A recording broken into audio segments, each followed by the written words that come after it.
Ketimpangan ini yang membuat orang-orang akan melakukan apa saja karena melihat, oh yang kaya semakin kaya, kita gini-gini saja.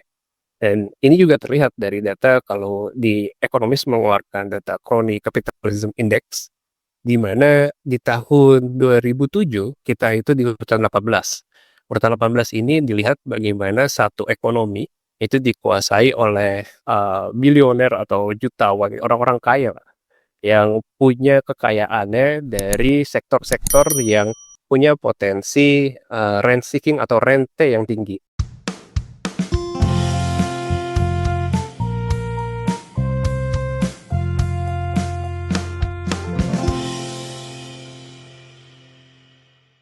Salam perspektif baru untuk sahabat yang mengikuti acara ini di media sosial YouTube dengan nama akun Perspektif Wima TV.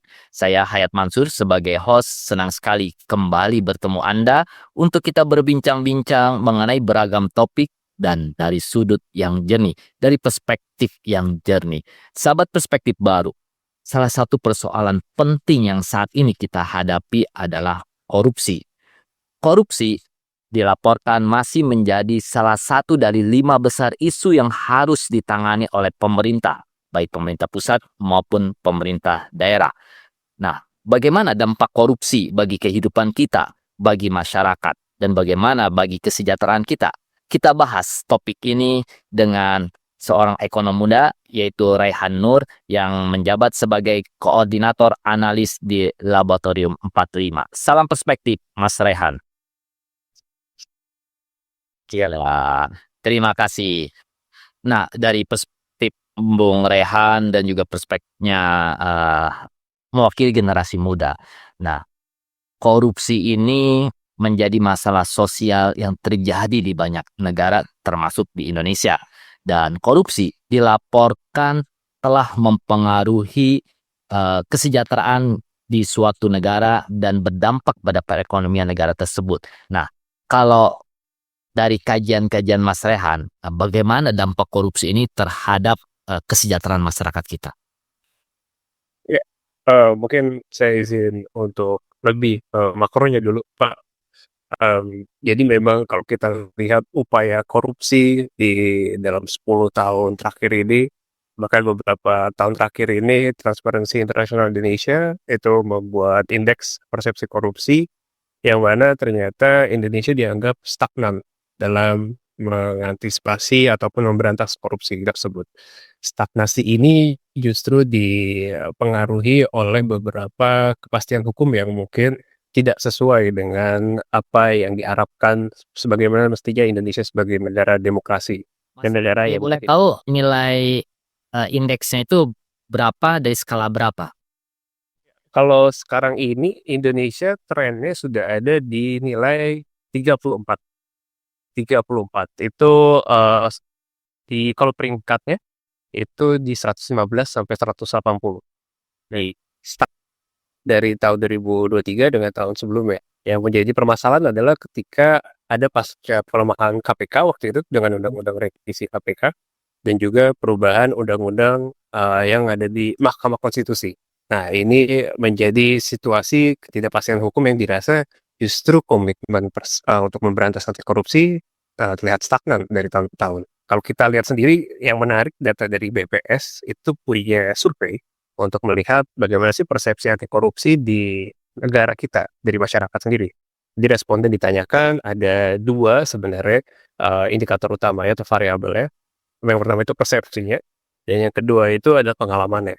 Tapi ketika persepsi dan pengalaman dijadikan satu, Indonesia itu cenderung memang kalau bisa kita bilang menurun di tahun 2024. Indeks persepsi anti korupsinya itu dari 2023 3,92 menjadi 3,85. Nah, cara membacanya adalah untuk indeks ini skornya dari 0 sampai 5, yang mana kalau 5 itu berarti semakin anti korupsi, sedangkan semakin rendah nilainya itu semakin permisif terhadap korupsi. Jadi dianggap wajar saja persepsinya ketika masyarakat melihat ada suap atau ada gratifikasi, masyarakat akan merasa wajar saja ada gratifikasi. Nah, ini menurun di tahun 2024. 2023 3,92, 2024 3,85. Nah, penurunan ini sebenarnya juga kalau kita lihat di dua aspek tadi, di persepsi dan juga di pengalaman. Biasanya yang menjadi salah satu hal yang mempengaruhi adalah ketika terjadinya pemilihan. Ketika terjadi pemilihan umum, masyarakat justru cenderung lebih pragmatis kalau kita lihat. Untuk orang-orang yang menganggap pemberian politik uang menjadi wajar, itu semakin tinggi ketika dialami pemilihan umum. Karena masyarakat berpikir, mungkin masyarakat punya jalan pintas di sini, punya solusi cepat untuk permasalahan ekonominya mungkin dalam jangka pendek saja, tapi ini menjadi insentif buat dia untuk melakukan atau mewajarkan sikap-sikap koruptif tadi. Nah, yang menarik di sini nih, Mas Rehan. Yang menarik adalah mengapa hal ini akhirnya dianggap sebagai wajar, gitu kan? Sebagai sifat pragmatis. Artinya, lah ini sudah budaya kita, gitu kan? Karena dianggap wajar. Nah, apa faktor utama yang menyebabkan masyarakat akhirnya ya udahlah emang ini wajar setiap mohon maaf ada pemilihan baik pilkada sampai dengan kepala desa ada pemberian uang ya udah wajar emang harus begini gitu. Apa faktor utamanya? Ya, kebutuhan-kebutuhan yang mungkin kita bilang tadi pragmatis ya, Pak. Itu yang menjadi, pemicu atau faktor utamanya. Kalau kita lihat dari, layanan publik gitu, ketika disurvei, memang orang-orang kenapa memilih untuk memberikan biaya melebihi ketentuan, atau mungkin bisa kita kategorikan sebagai suap, karena memang ingin lebih cepat saja. Jadi kebutuhan jangka pendek yang akhirnya membuat dia melihat antara cost dengan benefit-nya, mereka lebih banyak benefit-nya daripada mungkin ketika melakukan atau ingin mengakses layanan publik, mereka berpikir cost-nya adalah waktunya itu akan lebih lama ketika dia harus mengikuti prosedur yang ada, tapi ada jalan pintas, di satu sisi ada supply yang bisa memberikan benefit yang lebih banyak untuk peer pressure atau pengawasan di sini, itu yang menjadi insentif ini makin marak dan makin diwajarkan. Karena secara personal, manusia rasionalitasnya itu adalah memilih yang paling menguntungkan dia. Seharusnya ada pengawasan yang bisa membilang atau ada hukuman yang seharusnya bisa membuat disinsentif tadi.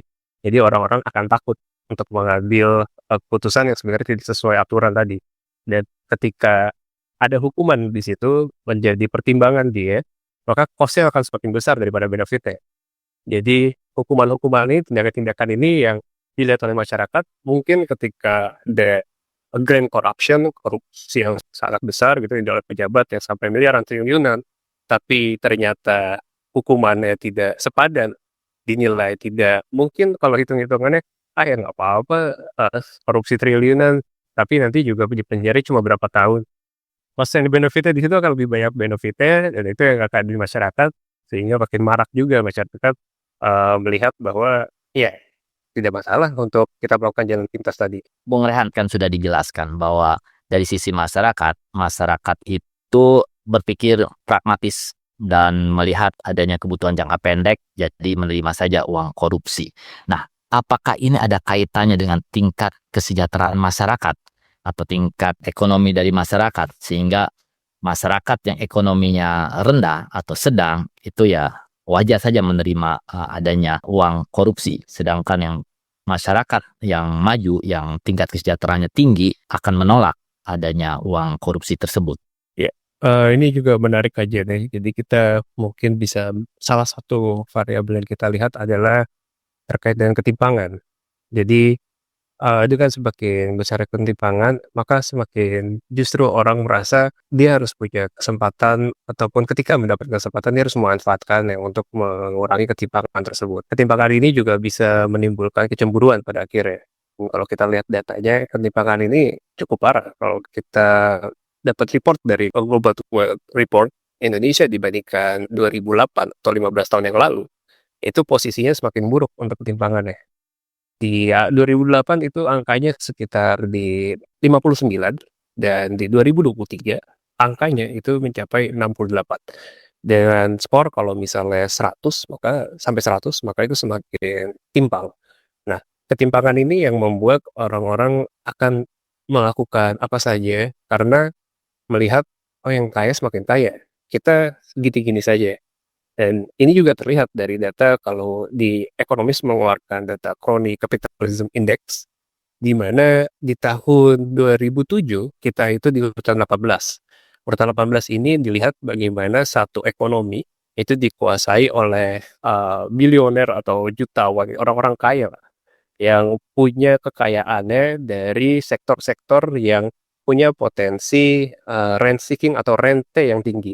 Seperti misalnya ada batu bara ataupun kelapa sawit, atau pertahanan, bahkan sampai di perbankan, perminyakan, dan sampai konstruksi, yang mana kecenderungan untuk rentenya semakin tinggi. Rente ini kalau dilihat dari definisinya memang mendapatkan keuntungan dari seharusnya tidak mendapatkan untung, dan dia mendapat keuntungan dari kenalan-kenalan yang secara khusus dimiliki oleh dia dan tidak melalui kompetisi yang adil. Nah, kondisi kroni ini semakin besar sektornya. Dari urutan 18, kita naik ke urutan 9. Jadi dari 43 negara yang disurvei, kita urutan ke-9 negara yang paling tinggi kroni kapitalisme indeksnya. Jadi makin banyak orang kaya yang semakin banyak juga kekayaannya terhadap PDB Indonesia. Kalau kita lihat mungkin sekitar angkanya 8-9% dari seluruh ekonomi Indonesia itu dikuasai oleh orang-orang kaya yang berada di sektor-sektor rent seeking atau rente tersebut. Nah, Mas Rehan, ya menarik nih. Ada data bahwa ketimpangan ekonomi kita semakin membesar dari poin 59 menjadi poin 68 dari skor 100. Nah, apakah ini juga ada kaitannya semakin membesarin ketimpangan ekonomi ini karena kasus korupsi kita juga masih tetap banyak. Jadi seperti lingkaran setan. Iya, betul.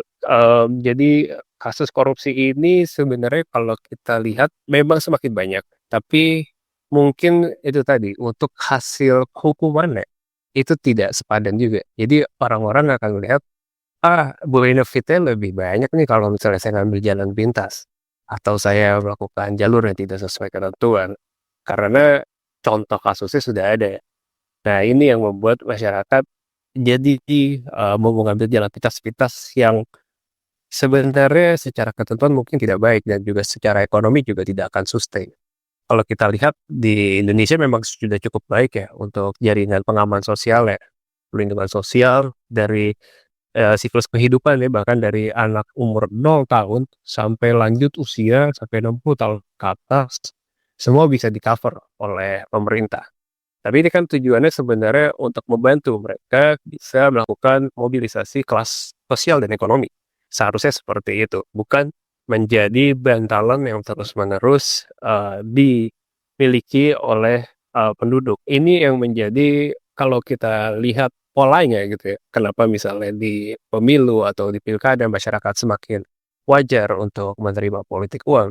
Ya karena mereka merasa bantalan-bantalan tadi juga menjadi makanan, dalam tanda kutip, makanan sehari-hari yang mereka memang tunggu. Mereka menjadi tidak termotivasi untuk bisa punya mungkin kesempatan yang lebih baik, ataupun juga punya kehidupan yang lebih baik. Yang ini juga turunannya mungkin juga cukup jauh karena masalah pendidikannya, karena masalah kesehatannya yang belum tercover dengan baik. Apakah bantalan ekonomi tersebut tidak ada pengaruhnya sama sekali untuk meningkatkan ekonomi dari masyarakat? Iya, yang bermasalah di sini juga kita sering melihat juga ya ada kasus korupsi, contohnya di tahun 2021 dan 2020 atau 2021 ketika Menteri Sosialnya ditangkap karena ada korupsi bantuan sosial. Nah, korupsi bantuan sosial ini yang justru harusnya masyarakat dapat lebih, tapi tidak mendapatkan sesuai dengan anggarannya, sehingga terjadi inefisiensi anggaran. Yang mana ke bawahnya adalah kualitas dari bantuan sosial ini yang akhirnya dipertanyakan. Mungkin secara kuantitas di angka yang diterima oleh audit dari laporan keuangan pemerintah pusat cukup besar. Tapi kalau kita lihat kualitasnya pada akhirnya dengan ada potongan-potongan korupsi tadi, maka ada semakin kecil juga yang diterima. Nah, ketergantungan masyarakat terhadap bantuan sosial ini yang justru akan bisa menimbulkan korupsi-korupsi yang baru. Dan ini harusnya dilihat dari titik elit. Bung Rehan, tadi kan kita sudah membahas mengenai korupsi dan dampaknya bagi masyarakat, terutama adanya ketimpangan ekonomi yang makin tinggi. Nah, dari sisi pelakunya, nah, Mengapa ini tetap banyak? Padahal kan kita sudah punya undang-undang anti korupsi, bahkan pemerintah sudah membuat adanya fakta integritas loh untuk penyelenggara negara dan penyelenggara pemerintah. Mengapa masih terjadi kasus korupsi atau penyelenggara pemerintah dan negara itu masih melakukan korupsi? Mungkin kalau saya lihat dari 10 tahun ke belakang, dari sisi politik ya, yang menarik adalah kita punya presiden sekarang sampai tahun 2029, yang dari dia pertama kali maju sebagai konstelasi di Pilpres tahun 2014, sudah membicarakan masalah bocornya anggaran. Anggaran bocor itu selalu diulang-ulang dari 2014, 2019, bahkan sampai 2024 kemarin. Jadi sebenarnya komitmen untuk membuat anggaran tidak lagi bocor, bahkan disampaikan juga ketika pidato pelantikan Pak Presiden. Nah, ini yang menarik, karena kami di 85 coba membuat kira-kira kalau memang anggaran bocor, bocornya itu dari mana? Nah, kita maka harus membuat koridor kebijakan ya untuk pemberantasan korupsi ini. Apakah ada titik-titik tertentu yang mana menjadi batas bahwa presiden atau pemerintah sekarang ini tidak boleh melewati batas tersebut. Nah, kalau kita lihat datanya, mungkin kita ke eksekutif dulu ya. Jatam sudah mengeluarkan laporan ya untuk oligarki yang dilantik kemarin. Jadi Jatam menemukan ada beberapa oligarki seperti Haji Isam, seperti Ray Capital, ataupun Pak Prabowo itu sendiri. Banyak afiliasi-afiliasi pengusaha yang masuk ke dalam kabinetnya. Nah, ini yang akan nantinya menimbulkan konflik of interest. Jadi koridor kebijakannya adalah tidak boleh adanya kebijakan-kebijakan yang memang nanti akan menguntungkan untuk lingkaran-lingkaran yang ada di dalam kuasa atau elit politik di eksekutif ini. Karena nanti akan memunculkan rente ekonomi. Rente ekonomi pada akhirnya menurunkan efisiensi dari pertumbuhan ekonomi maupun anggaran tadi. Bocornya makin tambah banyak. Kalau kita lihat di DPR sendiri, ini juga Tempo mengeluarkan laporan untuk anggota DPR yang pengusaha atau terafiliasi bisnis. Dan yang paling banyak adalah Partai Gerindra. 65 wakil dari Gerindra yaitu pengusaha atau terafiliasi bisnis. Yang kedua ada PDIP di 63 kursi, yang ketiga ada Golkar di 60 kursi. Ini bisa menjadi salah satu warning juga untuk Pak Prabowo sebagai presiden dan juga sebagai ketua umum di Partai Gerindra untuk bisa melakukan kontrol tidak hanya di eksekutif tapi juga di legislatif yang memproduksi produk-produk regulasi atau hukum yang nantinya bisa membuat ketimpangan semakin mengecil atau semakin besar. Bung Rehan, ketika kita berbicara mengenai pengawasan upaya mencegah korupsi, Indonesia termasuk yang mempunyai perangkat yang cukup lengkap. Kita punya undang-undang anti korupsi, kita punya lembaga KPK, kepolisian, kejaksaan yang mengawasi agar tidak terjadinya kasus tindak korupsi. Nah, mengapa itu tidak bisa jalan? Di negara lain ada lembaga seperti KPK dan jalan, jadi tingkat korupsinya mengecil. Tapi di kita malah tidak jalan. Ada perspektif yang menarik yang saya baca beberapa waktu akhir ini, laporan dari PBB United Nations yang melihat bahwa sebenarnya perempuan memiliki peran dalam untuk anti korupsi ini. Yang mana kalau dilihat laki-laki itu sangat mendominasi di bangku-bangku elit yang ada. Dan ketika laki-laki atau orang berkumpul untuk melakukan kolusi atau korupsi, mereka kecenderungannya memiliki dua indikator utama. Pertama adalah secrecy. Mereka harus tahu bahwa semua orang yang terikut dalam korupsi ini mempunyai tingkat kerahasiaan yang sangat aman. Dan yang kedua adalah predictability. Predictability ini adalah satu orang ya, dan orang lainnya yang tergabung dalam kolusi atau korupsi tersebut punya perilaku ataupun karakteristik yang bisa ditebak oleh satu dan lainnya. Nah, secrecy dan predictability ini yang justru menjadikan bahwa perempuan itu dianggap akan lebih disegani untuk dan akan lebih susah untuk masuk ke dalam kelompok tersebut. Kenapa? Karena aspek predictability ya laki-laki ataupun, elit politik cenderung mungkin melihat masih adanya ketidaksetaraan gender di sini. Jadi dia ngelihat bahwa kalau misalnya ada perempuan, saya nggak bisa yakin apakah rahasianya bisa tetap aman. Saya nggak bisa yakin dengan karakteristik dan perilaku dia, karena nggak merasa sama.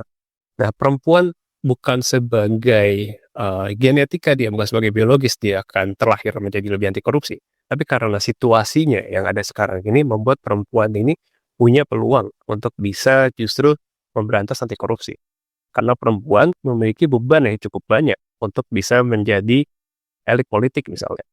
Perempuan untuk menjadi elit politik selain dia ya melawan arus utama gender, dia juga akan dihukum ketika dia punya masalah atau kesalahan, hukumannya lebih berat dari masyarakat dibandingkan laki-laki.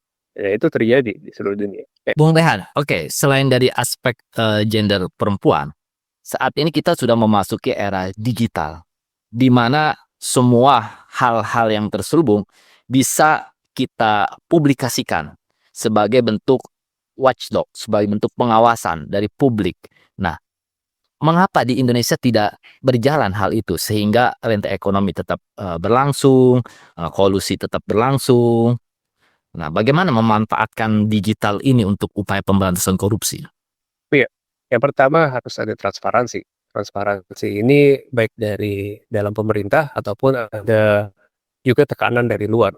Nah, dari pemerintah mungkin sudah ada kalau kita lihat LHKPN. LHKPN ini cukup kadang-kadang bermanfaat ya kalau kita lihat di kasus-kasus, mungkin dulu ada Ditjen Pajak yang ditangkap karena dulu kasus awalnya adalah anaknya dulu, terus netizen melihat LHKPN, oh ternyata tidak wajar, akhirnya diusut lagi menjadi kasus korupsi dan pencucian uang. Nah, ini adalah bentuk transparansi yang sukses untuk bisa melawan, dan juga memberantas korupsi, dan ini harus melalui proses digitalisasi. Di sisi lain secara pengadaan juga pemerintah sudah melakukan elektronik, lelang. Jadi pengadaan-pengadaan barangnya melalui elektronik, tetapi yang menjadi permasalahan adalah, untuk memprediksi nilainya, menaksir nilainya, apakah itu orangnya, sangat prudent dan bisa dipercaya. Nah, pada akhirnya digitalisasi ini akan kembali ke orangnya lagi, sama seperti LHKPN tadi, apakah orang yang melaporkan untuk hartanya, pejabat yang melaporkan hartanya maka, jujur dalam melaporkan. Jadi transparansi ini perlu juga ditambahkan dengan, sanksi ataupun, hukuman tadi. Ketika seseorang tidak jujur harus dibuat parameter-parameter ya, kira-kira jujur atau tidaknya seperti apa. Karena sifatnya itu lebih kepada sukarela untuk melaporkan harta ya. Meskipun sudah ada peraturan ya, pejabat harus melaporkan harta ya, tapi sejauh mana bisa ditelitinya dan reliabilitas datanya itu yang menjadi, PR ke depannya. Mungkin harus ada audit di LHKPN dan juga audit di manusianya itu sendiri, bukan hanya sistemnya. Makasih, Bung Rehan. Sebagai terakhir penutup, saya hanya mengingatkan bahwa pemberantasan korupsi membutuhkan komitmen semua pihak.